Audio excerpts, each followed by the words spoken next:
کو بے عزتی محسوس ہوتی ہے اس کو عزت کمانے کا ایک دم جذبہ پیدا ہوتا ہے. یہ جذبہ کیا کرتا ہے, یار میں بڑا کام کر کے دکھاؤں گا, اور بعض دفعہ کر بھی لیتا ہے. ابا نے ایک تانا دیا تو کچھ نہیں کر سکتا, اس نے کہا ابا وہ کر کے دکھاؤں گا جو آپ کے دادا نے بھی نہیں کر کے دکھایا. دل پہ لے گیا نا ایک دم, اور پھر ایسے کارنامے سر انجام دیتے ہیں. مجھے یاد ہے کہ وہ ہمارے سامنے ایک واقعہ آیا. ایک لڑکا تھا, بہت کھاتا تھا, کھا کھا کے نا گول گپا بن گیا. اتنا کھاتا تھا, منہ پہ اس کے کنٹرول ہی نہیں تھا. اب شوگر کا بھی خطرہ ہو گیا اس کو, نظر کا اتنا موٹا چشمہ لگ گیا, اور بہت سارے مسائل اس کے ساتھ. MBA کیا ہوا تھا اس نے, تو کسی کمپنی میں مینجمنٹ کی جاب مل گئی اس کو.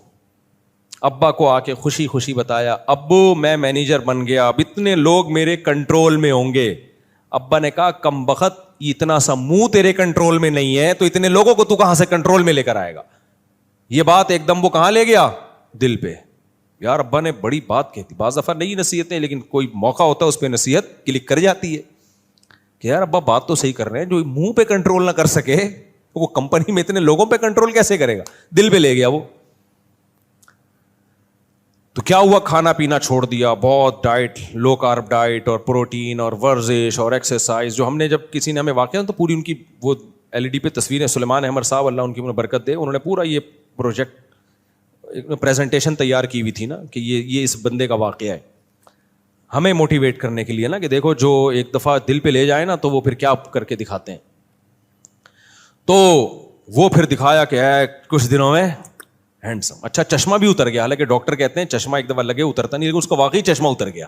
شوگر, ڈاکٹر نے کہا 10 سال تک تم نے شوگر کو پیچھے دھکیل دیا ہے, 10 سال تک تو کم از کم شوگر کا کوئی چانس نہیں, ایک دم فٹ فاٹ. تو یہ کیا تھا, بے عزتی محسوس ہوئی نا, کم بخت منہ پہ کنٹرول ہے نہیں اور باتیں کیا کر رہا ہے, اتنے بندوں کو کنٹرول کروں گا. تو انسان کے دل میں اللہ نے بہت ساری امنگیں رکھی ہیں. بے عزتی کوئی نہیں چاہتا, سب عزت چاہتے ہیں. بعض دفعہ عزت کے حصول میں اچھے کام کر لیتا ہے, بعض دفعہ کسی کی محبت میں آ کے اچھے کام کر لیتا ہے, بعض دفعہ غیرت میں آ کے اچھے کام کر لیتا ہے, بعض دفعہ کوئی لالچ ہوتی ہے اس میں آ کے بہت کچھ کر لیتا ہے. تو بہت کچھ ہو سکتا ہے اگر یہ خواہشات ہمارے دل میں ہوں, اور جن کے دل مردہ ہو چکے ہوتے ہیں, خواہشات ہی نہیں ہیں ان کے دل میں, تو ان میں آگے بڑھنے کا جذبہ ختم, وہ مرداروں کی طرح پڑے رہتے ہیں. تو شریعت یہ نہیں چاہتی ہے.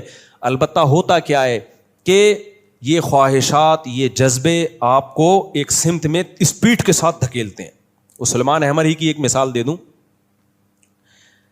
سلیمان احمد صاحب کی بڑی اچھی مثال دی انہوں نے, کہ 2 چڑیائیں جو ہے نا سفر کر رہی تھیں. ایک اماں تھی اور ایک چڑیا کی بچی تھی. ماں بیٹی دونوں اکٹھے کیا کر رہے ہیں, ہوا میں اڑ رہے ہیں. ایک جٹ طیارہ اوپر سے گزر کے گیا بہت اسپیڈ کے ساتھ نا.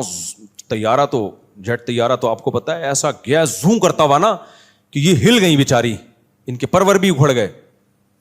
تو چھوٹی چڑیا نے اپنی والدہ سے پوچھا, امی ہم بھی ایک چڑیا ہیں اور یہ بھی ایک چڑیا ہے, اتنی بڑی چڑیا, تو اس میں اتنی اسپیڈ کیسے ہے؟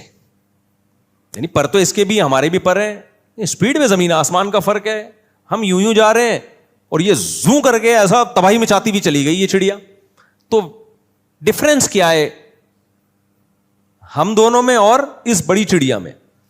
تو اماں نے کہا دیکھو بیٹا, فرق یہ ہے ہماری دم میں آگ نہیں لگی ہوئی, اس کی دم میں آگ لگی ہوئی ہے.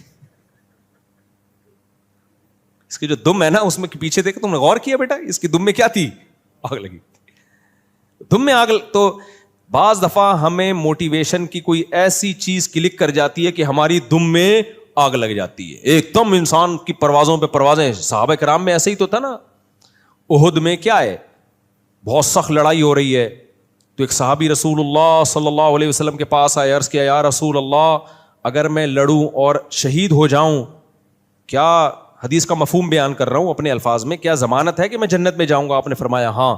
صحابی کھجور کھا رہے تھے, تو انہیں سوچا کہ یار جنت بلا رہی ہے, کھجور ختم کرنے کا زمانہ بہت طویل ہے, 8-10 کھجوریں رہ گئی ہوں گی نا, ابے بھائی یہ تو بہت ٹائم لگے گا, جنت سامنے کھڑی ہوئی ہے, کیا اتنا لمبا ٹائم.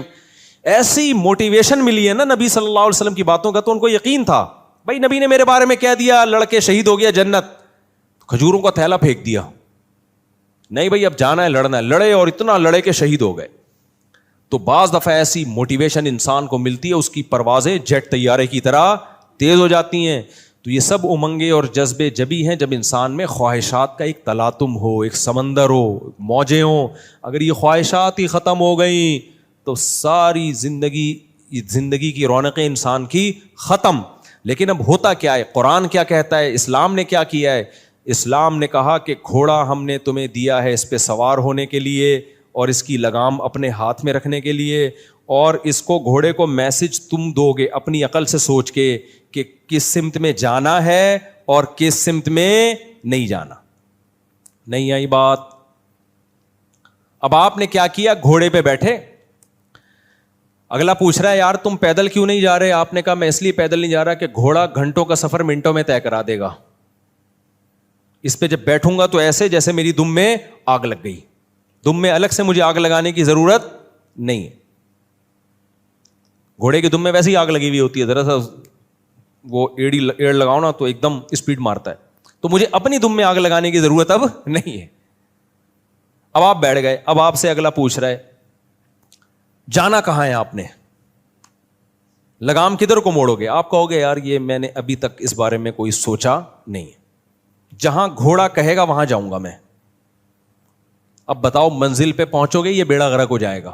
گھوڑا آپ کو کھائی میں گرا سکتا ہے, وہ آپ کو آپ کی منزل سے دور لے جا سکتا ہے.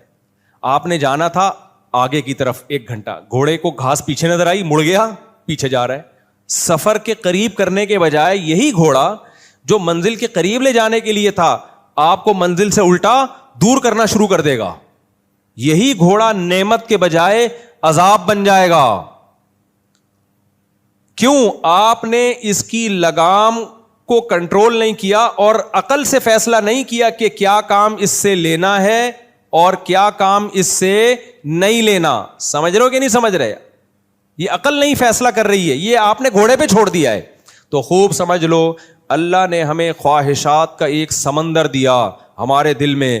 اللہ نے کہا عقل سے اس خواہشات کو کنٹرول, یہ خواہشات تمہیں موٹیویٹ کریں گی, یہ فیول کا کام دیں گی, یہ تمہیں بہت سارے کام کروائیں گی تم سے. تو عقل سے فیصلہ کرنا ہے کہ خواہشات کو کہاں لے کے جانا ہے اور کہاں لے کے نہیں جانا. ہم خواہشات کے گھوڑے پہ سوار ہو کے خواہشات سے پوچھ رہے ہوتے ہیں کہ بتا کیا کرنا ہے آج. تو خواہش کہتی ہے فلم دیکھنی ہے, فلم دیکھ رہے ہیں بیٹھ. ایک آدمی نے بتایا میں انٹرنیٹ پہ فوش فلمیں دیکھتا تھا, پوری رات گزر جاتی تھی, سارا دن سوتا رہتا, پھر پوری رات, کئی مہینے میں نے زندگی کا وہ بہترین حصہ جس میں کوئی زبان سیکھ سکتا تھا, کچھ پڑھ سکتا تھا, کوئی بزنس کر سکتا تھا, صحت بنا سکتا تھا, جم جا سکتا تھا, 20 کام میں نے انٹرنیٹ پر فوش فلموں کی بھیٹ چڑھا دیے. اور یہ کہ لبرل آدمی تھا, دیندار آدمی کی بات نہیں کر رہا میں, جس کا واقعہ میرے سامنے دیندار نہیں تھا, یہ لبرل سیکولر آدمی جو مذہب کو نہیں مانتا تھا. کہہ رہے میں نے کہا یار مذہب میں حرام ہو یا نہ ہو, کہہ رہے میں مذہب کو نہیں کو فالو کرتا, لیکن اس سے زندگی کا بیڑا غرق ہو رہا ہے. کہہ رہے میں نے ایسا عزم کیا کہ وہ کام کر کے دکھایا جو آج نوجوانوں سے, جس کو جب کہا جاتا ہے نا فوش فلمیں دو چھوڑ دو, کہہ رہے ہمارے لیے ممکن نہیں ہے. کہہ رہے میں نے وہ ناممکن کو ممکن کر کے دکھایا. میں نے کہا ایسی کی تیسی اس کو میں اپنی زندگی سے ہمیشہ کے لیے نکالوں گا. وہ مذہبی آدمی نہیں ہے کہ اس کو آخرت کا خوف ہے, وہ کہہ رہے یار دنیا کا بیڑا غرق ہو گیا نا, جو زندگی کا بہترین حصہ 20 مفید کاموں میں لگا سکتا ہوں, پوری رات کمر بھی کبڑی ہو جاتی ہے, گردن ٹیڑھی ہو جاتی ہے, سارا دن اسی میں لگے رہتے ہیں, پھر دن میں بھی اسی کے خیالات. کہتے میں نے کہا یار میں اپنی صلاحیتوں کو کہاں ضائع کر رہا ہوں, میں کدھر میں اپنی صلاحیتوں کو لگا رہا ہوں.